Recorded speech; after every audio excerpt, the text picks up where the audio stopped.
जय हिंद दोस्तों। आज हम समझेंगे zeros of polynomial. Zeros of polynomial क्या होता है, तो चलिए शुरू करते हैं।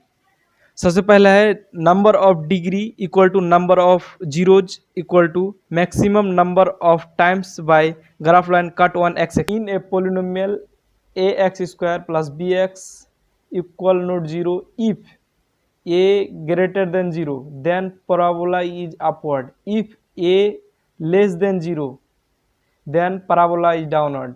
यह सेंटेंस क्या कहता है कि अगर A X square plus B X plus C अगर एक क्वाड्रेटिक पोलिनोमियल है तो क्वाड्रेटिक पोलिनोमियल में तो parabola ही बनता है। अगर a 0 से बड़ा है तब parabola अपवर्ड बनेगा, यानी parabola ऊपर बनेगा। अगर a 0 से छोटा है यानी माइनस में है तब parabola डाउनवर्ड बनेगा। एनसीईआरटी एक्सरसाइज 2.1 में दिया गया है कि ग्राफ को देख के आपको बताना है कि उसमें जीरोज कितना है।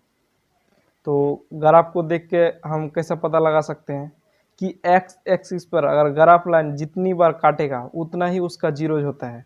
यहाँ देखते हैं तो एक्स एक्सिस पर एक बार भी नहीं काट रहा है यानी नो जीरोज। यहाँ एक्स एक्सिस पर एक बार काट रहा है यानी 1 जीरोज।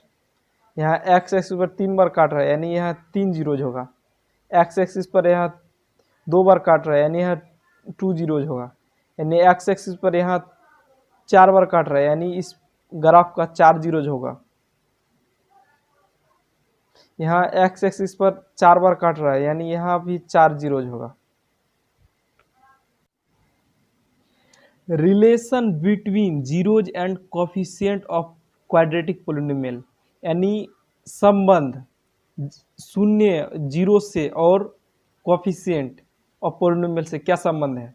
तो in A X square plus B X plus C A equal not zero then let A alpha and beta are the zeros of polynomial. माना कि alpha and beta zeros of polynomial है। अगर सम of zeros करते हैं तो alpha plus beta zeros माने हैं, alpha plus beta, तब माइनस बी बाई ए यह इक्वल होगा, यानी minus coefficient of x by coefficient of X square. यहाँ कोफिशिएंट ऑफ एक्स बी है यानी माइनस बी बाई ए, और प्रोडक्ट करते हैं यानी दोनों का गुणा करते हैं, प्रोडक्ट ऑफ जीरोज यानी अल्फा इंटू बीटा, तो क्या होगा कांस्टेंट टर्म यानी C by A, constant term by coefficient of X square.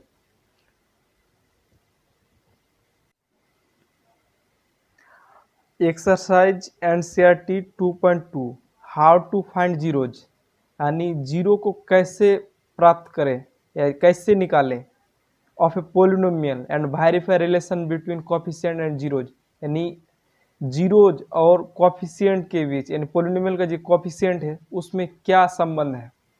तो चलिए शुरू करते हैं। जीरोज निकालने के लिए सबसे पहले एक्स एस स्क्वायर का कोफिशिएंट को कांस्टेंट टर्म से आपको मल्टीप्लाई करना पड़ेगा, यानी 4 इंटू 1 इक्वल टू 4 का आपको प्राइम फैक्टर निकालना पड़ेगा 2 इंटू 2, तो 2 इंटू 2 इक्वल टू 4।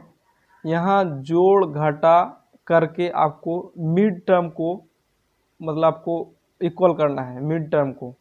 अगर यहाँ जोड़ते हैं तो आपका +2 + 2 4 हो जाता है, यानी यहाँ -4 है, तो हमको क्या करना पड़ेगा -2s और -2s इक्वल टू -4s, यानी -2s को -2s से जोड़ते हैं तब -4s आता है। तो इसी चीज़ को हम यहाँ लिख देते हैं इसके बदले में, यानी 4s स्क्वायर -2s और -2s + 1।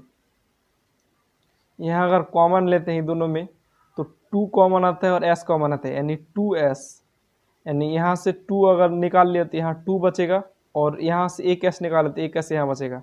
यहाँ से 2s निकाल लिए तो यहाँ -1 बचेगा, और यहाँ -1 अगर कॉमन लेते हैं तो 2s और प्लस माइनस।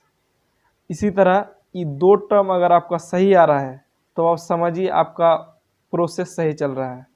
तो चलिए इस टर्म को और इस टर्म को एक ब्रैकेट में रखना है, 2s माइनस 1 और 2s माइनस 1, इस दोनों टर्म में से एक टर्म को लेना है।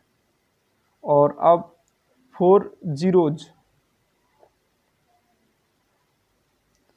और 2s माइनस 1 इक्वल टू 0। तो 2s इक्वल टू, यहाँ माइनस 1 है तो इधर जाएगा तो प्लस 1 हो जाएगा, यानी 2s इक्वल टू 1 और 2s इक्वल टू 1/2, यानी इस पोलिनोमियल का एक जीरो 1/2 हो गया। आप दूसरा जीरो इस टर्म को लेते हैं, यह टर्म सेम है तो इसका भी दूसरा भी 1/2 आ जाएगा। तो आप समझते हैं कि इस दोनों जीरो में और इसका कोएफिशिएंट में क्या संबंध है।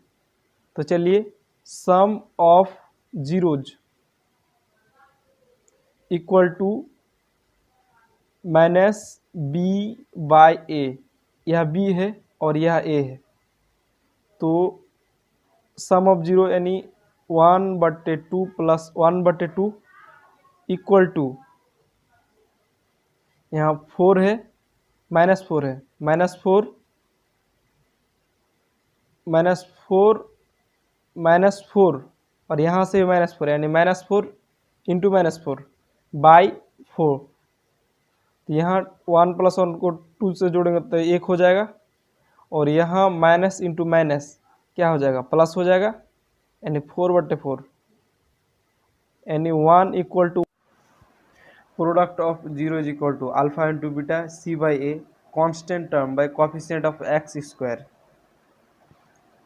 इक्वल टू 1/2 इंटू 1/2, दो जीरोज है 1/2 इक्वल टू c है हमारा 1 और कोफिशिएंट यानी A coefficient of x square यानी 4 है। तो 4 2 into 2 equal to 1 into 1 equal to 1 और 2 इंटू 2 इक्वल टू 4 यानी 1/4, यह इक्वल हो गया यानी वेरीफाइड।